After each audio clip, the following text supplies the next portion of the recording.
Hai, Assalamualaikum, salam sejahtera, salam ganas untuk semua. Welcome back to my channel. Jadi, kembali lagi dalam segmen GGM, iaitu Gosip Ganas Melaya, yang mana aku bawa berita mengenai pemain yang dikaitkan keluar daripada Arsenal ataupun sebaliknya.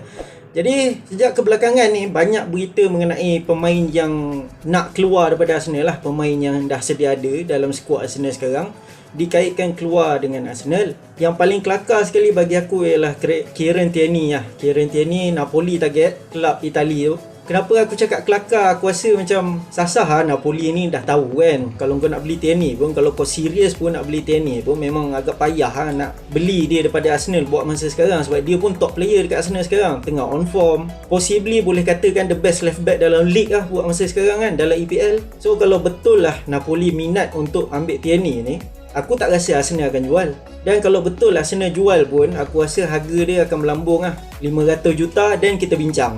Sebab Tierney memang salah satu pemain yang penting lah dalam skuad Arsenal sekarang kan. Dia tu ibarat creative force dalam tim Arsenal sekarang kan. Di bahagian kiri tu banyak bagi assist, dan baru ni lawan West Brom pun dia score. Jadi tak terkejut lah kelab kat luar berminat dengan Tierney ni. Apa yang aku pelik pasal Napoli ni, dia dah lama dah target Tierney kan. Daripada zaman Emery dulu, dia dah target dah Tierney ni. Sampailah ke sekarang, dia masih pantau Tierney. Tapi bagi aku sekarang ni, kalau Arsenal jual Tierney ni, memang ada backlash, memang teruk lah kan. Silap-silap ada demonstrasi depan Emirates Stadium kan. Fan Arsenal angkat panji, cakap Arteta out, Edu out lah. Kalau Arsenal betul jual Tierney ni bagi aku, memang satu decision yang simple lah. Memang Arsenal takkan jual. Dia ibarat macam Liverpool jual Robertson. Kau rasa fan Liverpool happy tak kalau Liverpool jual Robertson kan? Dia ibarat macam tu lah, sama lah kan. Jadi aku tak nampak benda ni jadi. Tierney ke Napoli memang off lah, lagi-lagi pada bulan Januari ni. Jadi berita yang kedua adalah pemain sedia ada, iaitu Rock Holding. Dia dah disahkan sign kontrak baru dekat Arsenal.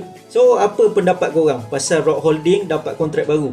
Kalau kau tanya aku, bagi aku deserve lah. Sebab sejak kebelakangan ni, lepas daripada Arsenal keluar daripada form yang teruk sebelum ni, 7 game tanpa kemenangan, Rock Holding bagi aku adalah salah satu player yang step up lah kat dalam tim Arsenal kan. Solid dari segi aerial duel, dari segi clearance di bahagian belakang sebagai seorang defender. Memang dia nampak lebih matang lah kat dalam tim Arsenal sekarang kan. Dan bagi aku market value dia memang tinggi lah, memang naik lah, based on apa yang kita nampak dia kat atas padang sekarang. Dari segi performance, memang senang-senang kalau Arsenal boleh ketuk harga untuk Rock Holding boleh capai dalam 50-60 million lah bagi aku kan. Tapi it's a good start lah.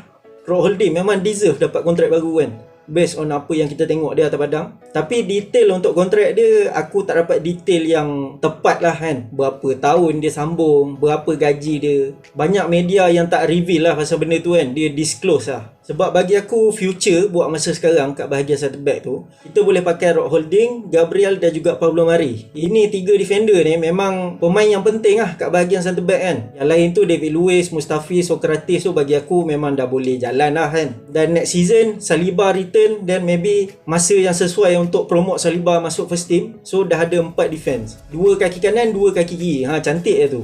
Jadi Rock Holding deserve new contract bagi aku. So apa pendapat korang pasal Rock Holding new contract? Korang boleh komen kat bawah lah. Dan berita ketiga adalah mengenai Lucas Torreira. Masih tak habis-habis lagi cerita pasal Torreira ni. Jadi dikatakan Arsenal tak berpuas hati dengan apa yang Atletico Madrid layan Torreira ni, sebab dia tak dapat banyak game time dekat Atletico kan.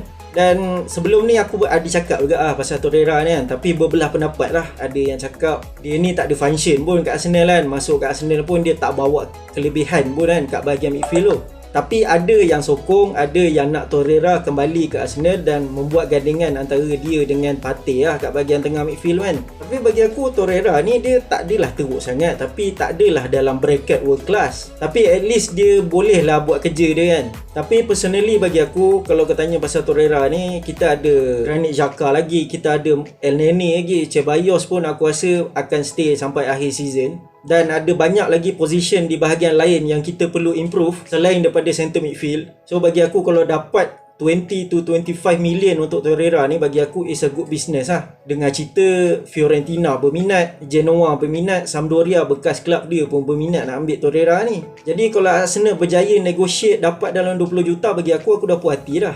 Tak bermaksud aku tak cakap yang dia ni pemain bagus. Dia bagus. Cuma option kita kat bahagian center midfield tu bukanlah satu urgent lah. Satu benda yang urgent untuk kita perlu upgrade kan buat masa sekarang. Jadi apa pendapat korang pasal Torreira dia nak return ke Arsenal? Dia boleh dipakai atau tak? Korang boleh komen kat bawah. Dan pemain yang satu lagi yang on loan daripada Arsenal, dia keluar ke Hertha Berlin, iaitu Matteo Guendouzi.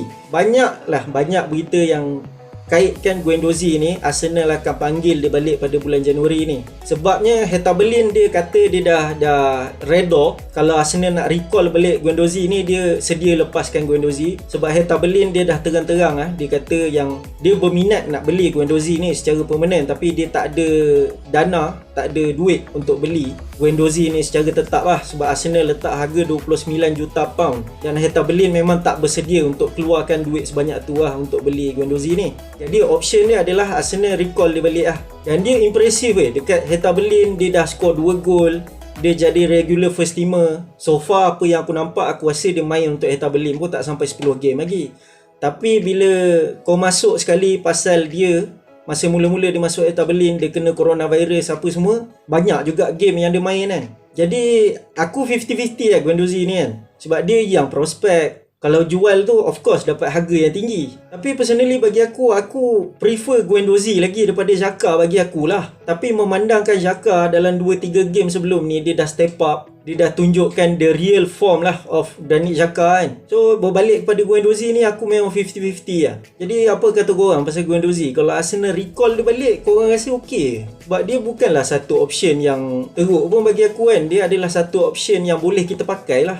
Memandangkan sekarang ni zaman Covid, lepas tu game banyak kali datang sedepuk sekali kan. So Guendouzi adalah satu option yang bagus untuk kita rotate kat bahagian tengah kan. Jadi apa kata korang pasal Guendouzi kan? Korang boleh komen kat bawah. Jadi so far untuk pemain yang dikaitkan masuk ke Arsenal setakat masa ni masih orang kata suan-suan kuku lagi. Secara terang-terangnya kita boleh nampak yang Arsenal ni sekarang ni tengah fokus untuk clear out lah deadwood kan. Mana-mana pemain yang lebihan yang jarang dipakai macam Sokratis apa semua.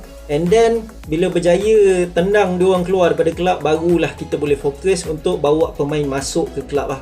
And bagi aku kalau kita dapat satu creative midfielder, satu second goalkeeper, lepas tu kita boleh jual Sokratis, Mustafi, Torreira secara misalnya. Kalau boleh jual Willian tu is a bonus lah. Sebab sekarang ni Real Betis memang nampak cocok Willian kan. Duk tanya-tanya Willian ni ada ke tak, berapa harga Arsenal nak jual. Jadi bagi aku is a successful window bagi aku kan. At least kita boleh nampak lah kan Arsenal ni serius untuk maju ke depan lah. So aku rasa setakat ni berita sampai di sini je. Dan kepada siapa yang belum subscribe, aku boleh subscribe. Dan jangan lupa tekan butang loceng di sebelah butang subscribe tu supaya korang takkan miss video aku lagi.